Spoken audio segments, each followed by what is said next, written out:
Well, hello there, YouTube. Trying something a little different this morning. One of the things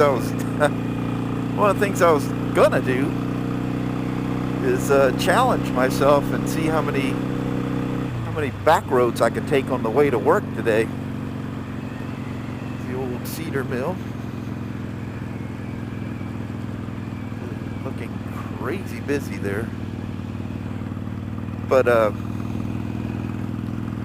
as usual, no matter how early I start, I end up running late. So my back roads are going to be limited, and that really sucks because this is not the funnest bike to go bombing down the freeway with.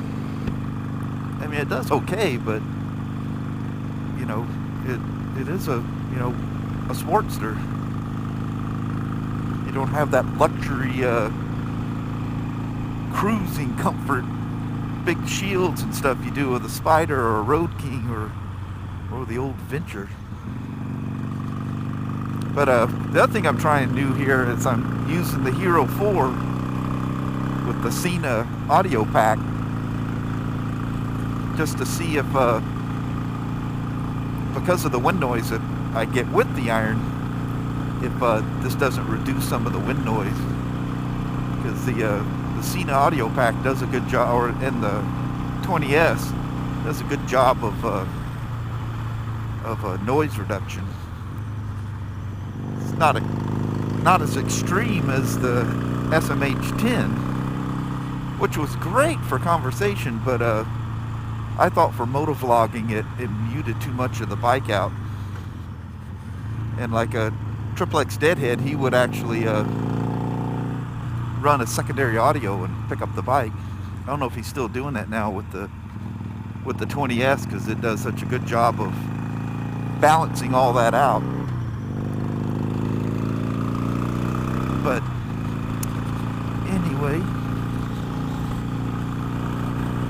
my long back road run that I was wanting to do is not going to be possible. I'm going to have to hit freeway for a good portion of this, but take you guys along for some back road stuff for a bit here. I don't know what it is. It's like some freak thing whenever I ride. Well, the other thing too, that's probably the most obvious issue, is my wife ends up taking off before me, so I'm left alone to fend for myself, and I'd be lost without my wife. And I think that's what happens is I end up getting lost. But even on the days when she has a day off and I ride, I'm still running late. It just happens. So another thing I'm doing too, I've got these real light duty earplugs. It's the blue ones. It's probably the lowest noise reduction earplugs, and but they're really soft, and you literally forget they're in your ears. So I'm trying that too, because even though these Rush mufflers, they're not that, this is a really rough road, and you don't really notice that much until you take the Iron through it, because the suspension travel is kind of short. So as a result, I've set the suspension up stiffer to deal with the lack of travel, and that results in a little rougher ride. It's not harsh, it's just rough. It kind of feels like a sport bike. You guys are used to riding them, that kind of a rough, choppy feel you get out of them, unless you're at speed. But it does okay. I just gotta watch. There's some pretty healthy divots in the concrete that, even though polarized glasses does a really good job of making those show up, they can still sneak up on you. One thing I've noticed too, riding with my feet on the back pegs, I can go old school and kind of lift and use my legs as part of the suspension also. And that lightens the load on the suspension when you do that as well. And you guys have been around long enough to ride the old dirt bikes with practically no suspension. You know how to do that. I've had a lot of older bikes, so some old techniques you learn. So one other thing, I bought this, actually I got it with the other polarizer. I'm using the frame, I think they call it, that comes with the Cena audio pack. It's not in a case, it's in a frame. And then I have the GoPro lens protectors that I put over the lens. You don't want your raw lens hanging out here out in the open. And I bought, along with that big polarizer that I got from Polar Pro Lens, or Polar Lens Pro, Polar Pro Lens. Why do I have the hardest time remembering their name? Anyway, I got that from Amazon because I can get it quicker from Amazon than I can there's no price difference. I still paid retail for it, but with Amazon it was on Prime and I can get it for 2 days free shipping. Well, getting it from Polar Pro Lens, jeez, who knows how long that would have taken.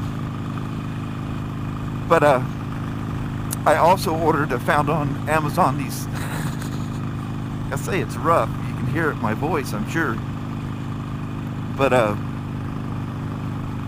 these little inserts that go into you can either use it with your GoPro case, and it's compatible with 3 and up cases, and it's this little piece of polarizer film that you set down in the lens cup of the case, or in this case the lens protector. Just set it down in there, and there's a little tab so you know which way is horizontal. And because you got to set the polarizer. And anyway, I set that in one of my protective lenses, and that polarizer is in there now. I haven't used it. I've had it for a couple of weeks now, but I've never used it. So I put it in the little lens protector, popped the thing on, made sure it was sitting horizontal, the little polarizer film, and walked around the backyard and played around a little bit, and seems to work okay. So one of the things I've been blaming, if you guys notice when I use the Hero 4, it looks like I have it in spot metering mode because the light very quickly changes. It's almost like somebody's flipping a light switch on and off as I'm riding along. And I've been blaming it on that waterproof case. Bleeding light and the lens picking it up. Because that Cena waterproof case is pretty cheap, to say the least. And in heavy rains when I was riding the Venture, it did allow moisture to get in. So I don't know how they can call that thing waterproof. And at first, I thought, well, it's just condensation, and from temperature changes, because the inside of the case was all damp and foggy. Well, I get the thing apart. That was way more than condensation. It in fact allowed water to get in. Not much, and in all fairness, that was pretty heavy rain. But on the flip side of that, I was riding the Venture with a big shield, so what would that thing be like riding this?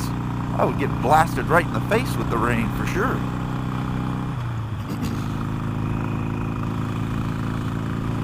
So the temperature is showing about 53, it looks like, and I think that gauge is probably still falling. That's got to be pretty accurate by now. Yeah, because it was 52 at the house when I left, and I've come down in elevation. But as I'm pulling up to exit 49 here at Castle Rock, this is State Route 504, or also known as Spirit Lake Highway, at this juncture.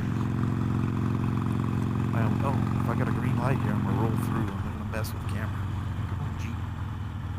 Taking her. Look at this, right in front of me. Stupid fucking dingbat woman. Sorry about that. I just cursed on my video.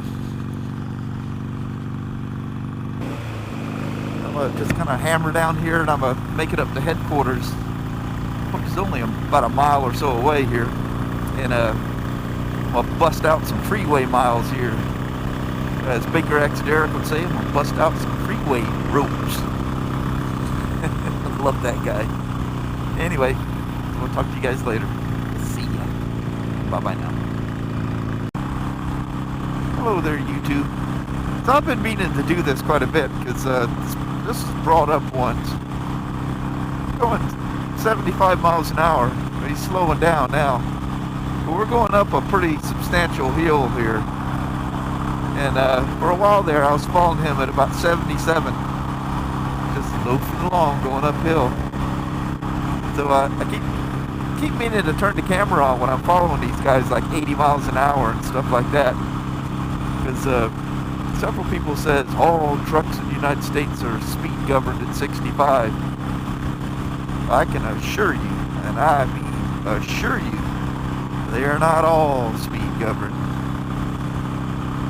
These guys are probably going about somewhere around 65, but it's nothing. It's nothing to follow these guys at 80 plus miles an hour for miles and miles. And man, you can suck the draft off of those guys and get some incredible gas mileage in your car. And you don't have to get dangerously close, but you can be right up on them. So I don't know if it's just the morning haze or we're getting smoke from that volcano or the fires over in Asia. I have no idea. But it's got that funky, hazy look out here. Probably looks really bad to you guys because something about that polarizer, when you point that sucker in the sun, it looks like crap. Yeah, they do their magic 180 degrees from the sun is where they're the best. Yeah, this guy's gonna pinch me off. What are we doing? We're down to 60 here. Oh my God. You just literally need to get out of this lane, old man. Slow lane is one over.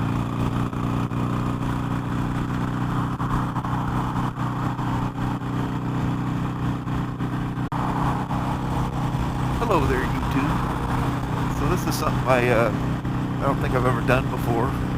I don't know if this is be interesting to you at all, but this little area is considered a Ridgefield, and just over this hill is the Clark County Fair. It's a big fair they have here each year. It's like the second week of August, I think, or maybe the first week of August. Actually, I think the thing lasts for like a week and a half or something. It's a pretty good fair. But anyway, this up here is the I-205 merge,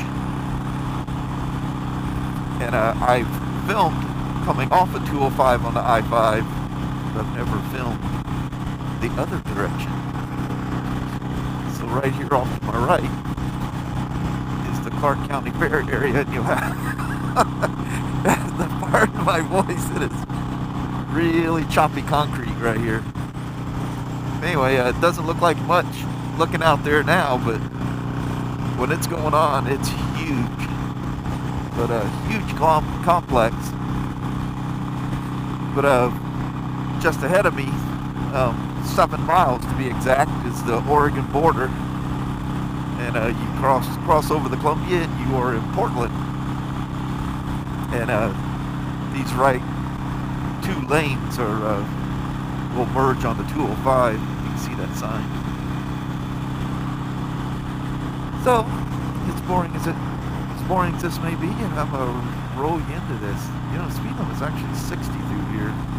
We're all of us are going over that.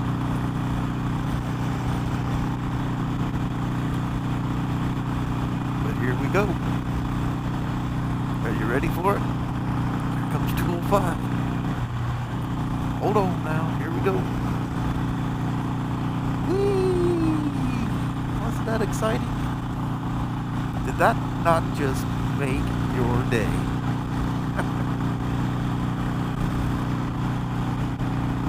There's a hawk that sits on these light poles. The center one, right there. But of course, when I drive the underneath there, he or she is not sitting there. So you could probably consider that the on-ramp to 205, but technically we were on it at the moment I got off of 5. And I got like what is it, 7 or 8 miles. I hum along down 205 here and whiz into, I take exit 30 if you want to look it up, and swoop around to 4th Plain. Now if you look at 4th Plain, there's parts of it's 4th Plain Boulevard, and then there's 4th Plain Road. And when you look up the address to our store, sometimes it's listed as 4th Plain Boulevard, sometimes it's listed as 4th Plain Road.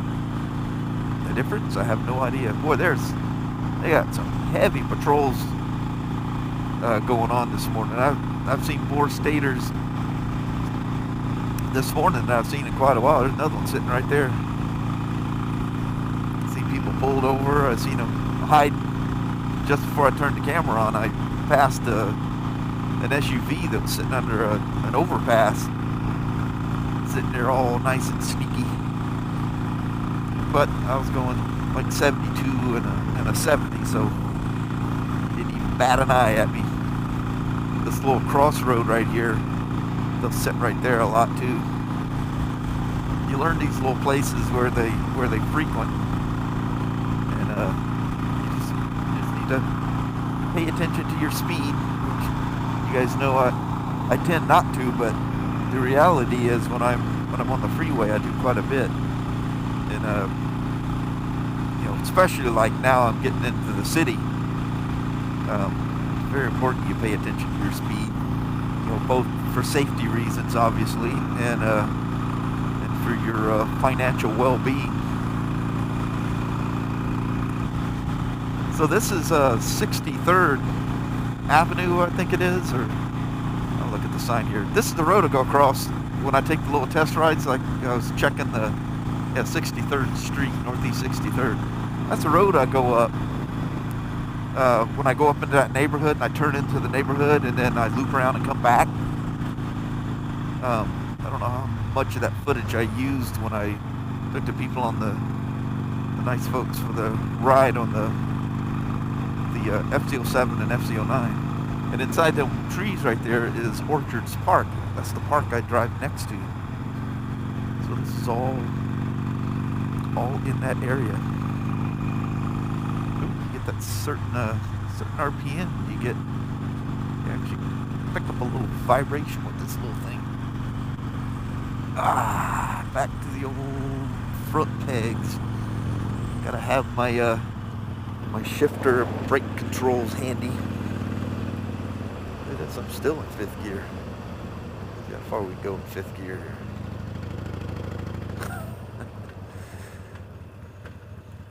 There's the Chevron station I always frequent.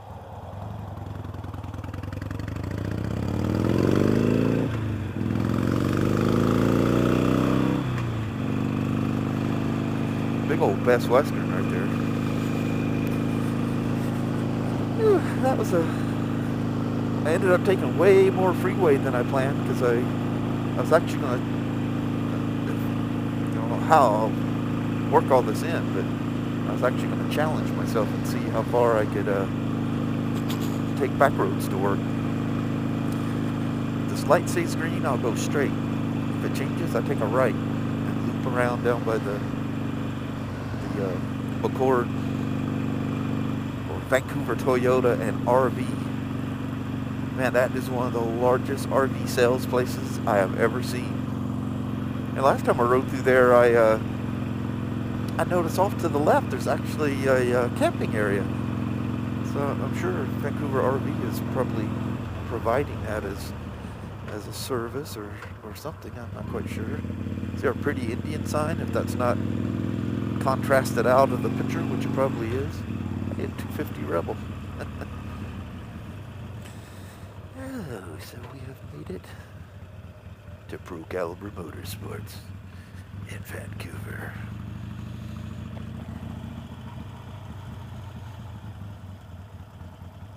At certain times, I uncrate a bunch of stuff out here. Nails and stuff come out. I mean, we do clean it up all the time, but you always gotta look anyway. Anything cool out here? Oh, intruder. Clunk, clunk, clunk, clunk, clunk, clunk. They all look to see what crazy customers just pulling in. Good morning.